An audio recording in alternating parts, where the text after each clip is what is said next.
This is a great two-way dash camera. It's a little original. The way that they did the power in the rear camera was a little unique on it. And at first, I was a little bit weirded out by that, but once I got it installed, I really like how it performs and how it looks. They give you plenty of wires, so even in this massive SUV, it's a beautiful Subaru accent, a lot of space.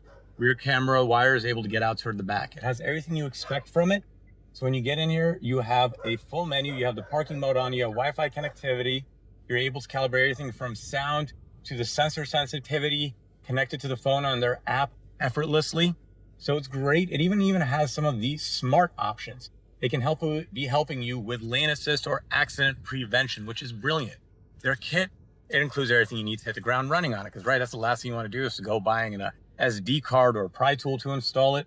So they already thought about that. They included that in the kit. You get the memory card, you get clips, adhesives, everything you need to hit the ground running. And honestly, if you can, I'd also recommend get the hardwire kit, which I have installed here. That allows parking mode to get the most out of the car. It goes right to the fuses, easy to install. It's actually their hardwire kit, so it goes perfectly with the camera. It gives you instructions on how to make sure you set it up correctly, because there shouldn't be anything hard. So overall, good dash camera. I've installed a few of them, and all my clients love them. The clarity on it, the image resolution, and its overall performance has so far just been outstanding. If you're looking for a dash camera, this is one that I would recommend, right up there with Vantor. Hope you found this helpful. Stay safe on the road. Perfect.